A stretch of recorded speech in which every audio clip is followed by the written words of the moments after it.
BSc third year में second paper में first unit है spectroscopy.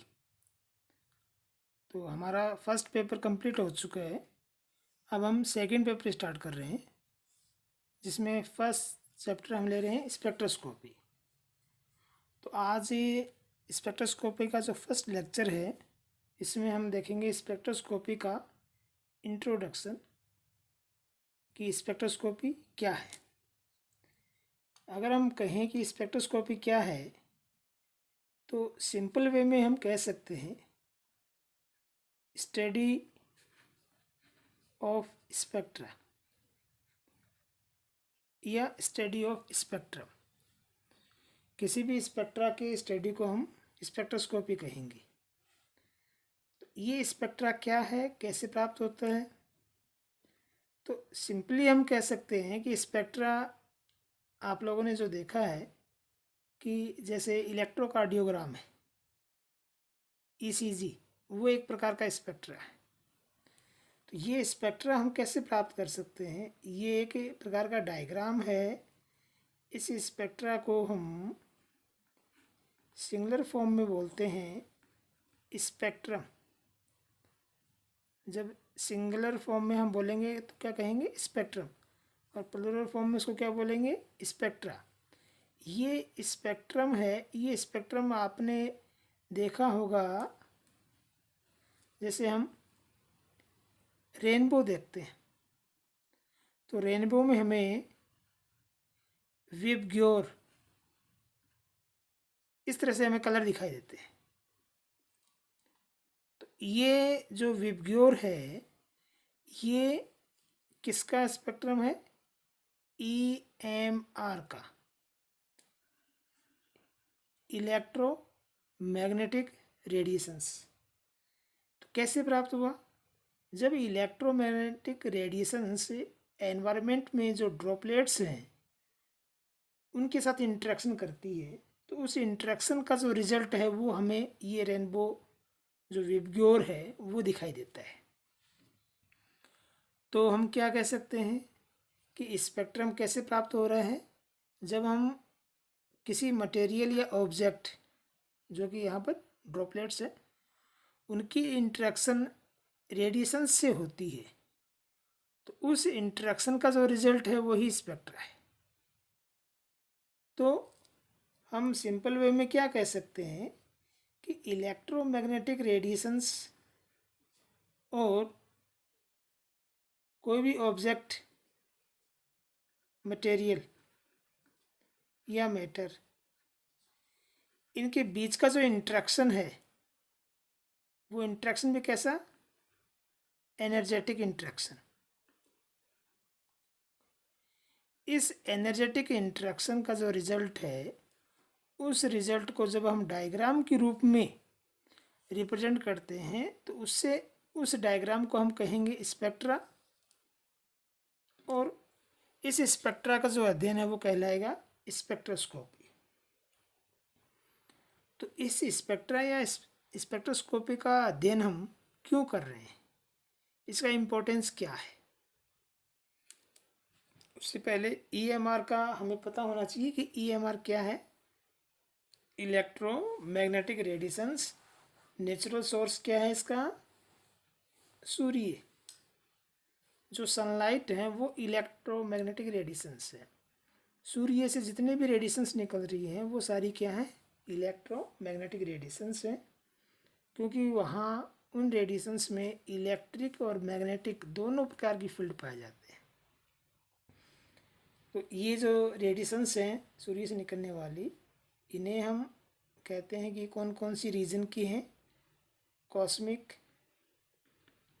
Gamma, X rays, ultraviolet, visible, infrared, microwave और radio wave.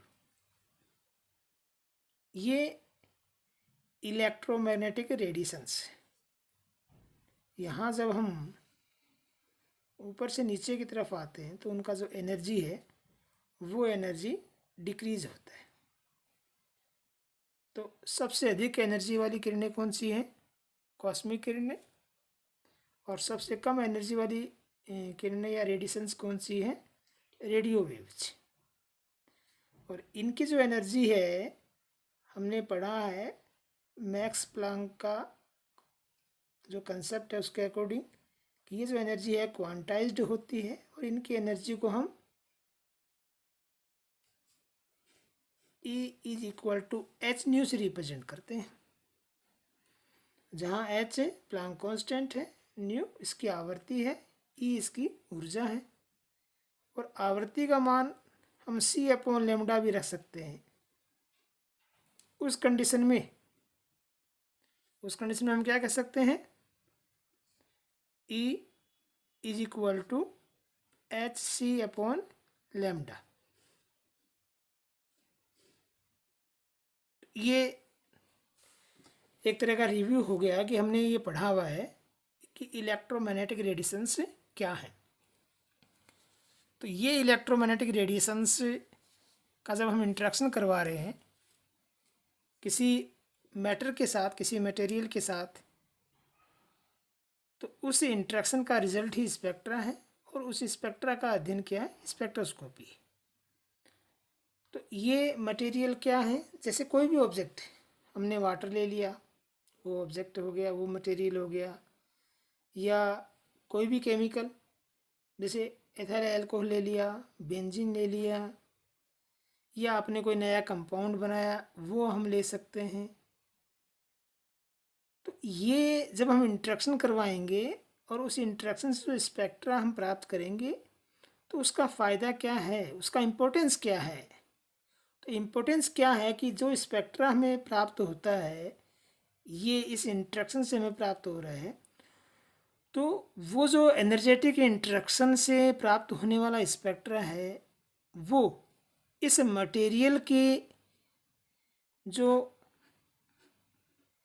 Structural property है उनके बारे में जानकारी देता है कि उसका जो इंटरनल स्ट्रक्चर है वो किस प्रकार का है।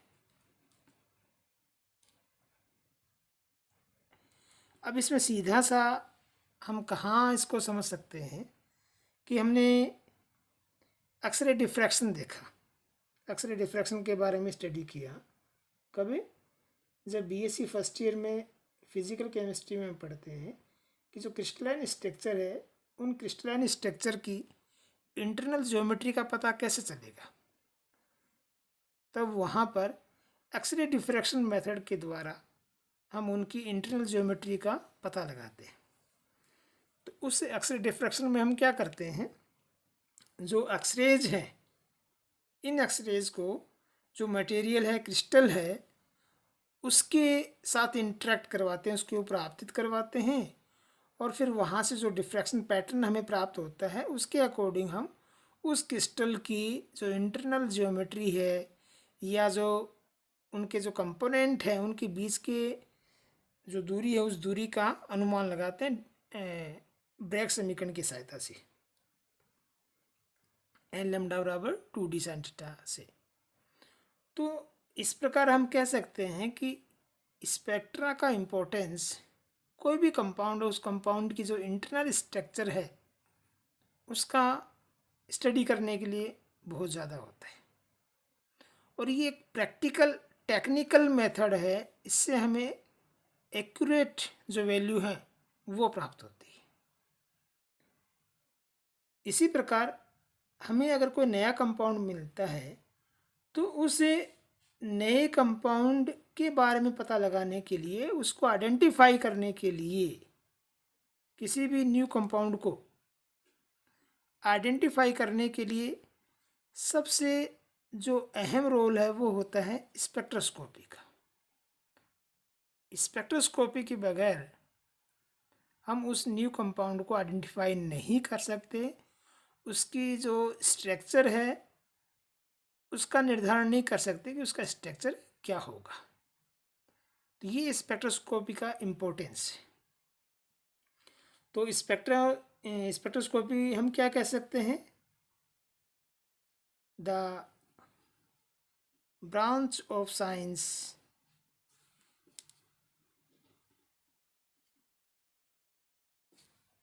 in which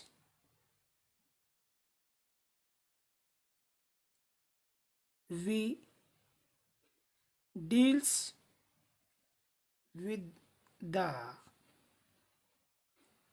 study of interaction between electromagnetic radiations and material। ये स्पेक्ट्रोस्कोपी है।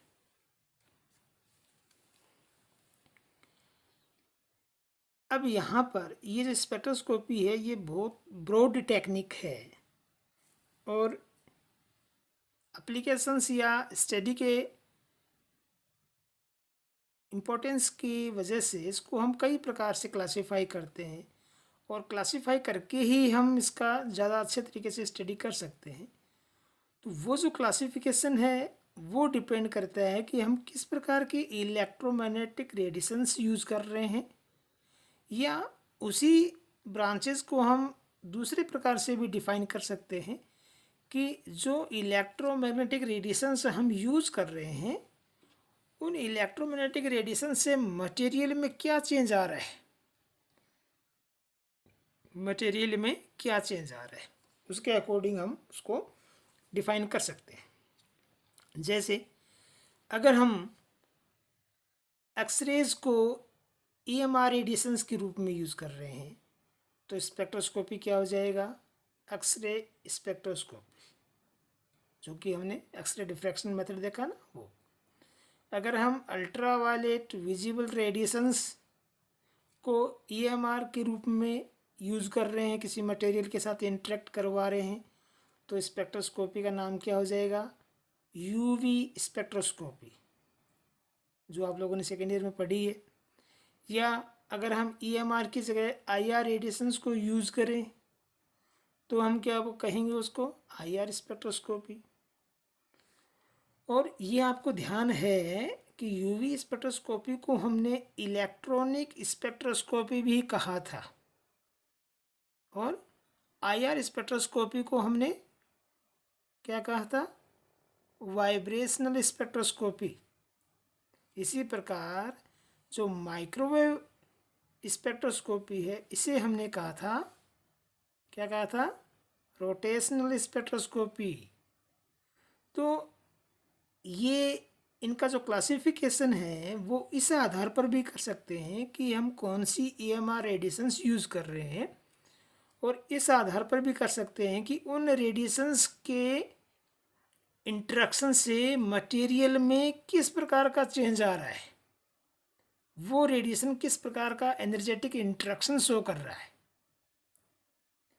तो यहाँ पर जो आपका ऑर्गेनिक केमिस्ट्री है, पेपर सेकंड है, इसमें जो स्पेक्ट्रोस्कोपी आपके सिलेबस में है वो है NMR स्पेक्ट्रोस्कोपी।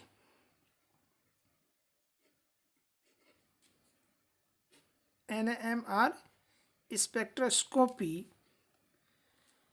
और इसमें से भी स्पेसिफिक है हमारे पास क्या, PMR स्पेक्ट्रोस्कोपी।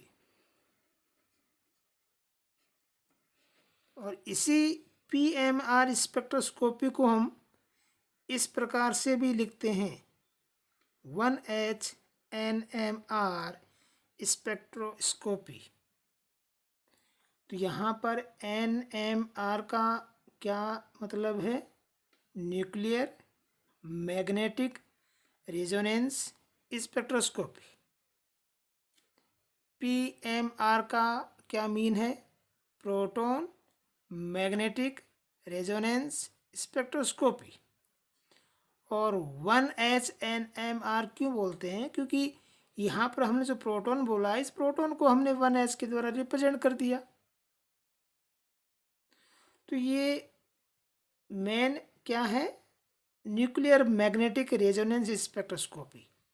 तो यहाँ पर हम न्यूक्लियर मैग्नेटिक रेजोनेंस जो वर्ड्स यूज़ कर रहे हैं वो क्यों कर रहे हैं, क्योंकि इसमें हम यहाँ जो स्पेक्ट्रोस्कोपी हम कंसिडर कर रहे हैं, उस स्पेक्ट्रोस्कोपी हम न्यूक्लियर मैग्नेटिक फील्ड में जो चेंज होने वाला है उसको कंसिडर करते हैं, उसके आधार पर हम स्टडी करते हैं। हमने यहाँ पर देखा ना कि इलेक्ट्रोमैग्नेटिक रेडिएशंस जब मटेरियल के साथ इंटरेक्ट करते हैं तो मटेरियल में कुछ एनर्जेटिक चेंजेज होते हैं, एनर्जेटिक इंट्रैक्शंस होते हैं। तो जब हम किसी स्पेसिफिक रेडिएशन को यूज़ करें और उसके यूज़ करने से मटेरियल के किसी न्यूक्लियर मैग्नेटिक फील्ड में या जो मैग्नेटिक मोमेंटम है उसमें रेजोनेंस की कंडीशन आ जाए, तब हम उसे क्या कहेंगे, NMR स्पेक्ट्रोस्कोपी। तो इसको हम आगे और डिटेल में देखेंगे कि न्यूक्लियर मैग्नेटिक जो फील्ड है या एनर्जी है उसमें रेजोनेंस कंडीशन कैसे आती है। और ये जो रेजोनेंस की कंडीशन हम लेके आ रहे हैं, इसके लिए हम यूज़ करते हैं रेडियो वेव्स। तो एक हमारे दिमाग में ये क्लियर हो जाना चाहिए कि NMR स्पेक्ट्रोस्कोपी के लिए कौन सी रेडिएशंस यूज होंगी, रेडियो वेव्स। जिस प्रकार इलेक्ट्रॉनिक स्पेक्ट्रोस्कोपी के लिए UV रेडिएशंस यूज होती है, वाइब्रेशनल स्पेक्ट्रोस्कोपी के लिए IR रेडिएशंस यूज होती है, रोटेशनल स्पेक्ट्रोस्कोपी के लिए माइक्रोवेव रेडिएशंस यूज होती हैं, उसी प्रकार NMR स्पेक्ट्रोस्कोपी के लिए रेडियो वेव्स जो रेडिएशंस हैं वो यूज होती है। तो आगे के जो हमारे लेक्चर हैं उनमें हम स्टडी करेंगे इनका डिटेल कि NMR स्पेक्ट्रोस्कोपी का प्रिंसिपल क्या है। आज के इस लेक्चर में इतना ही। Okay, thank you.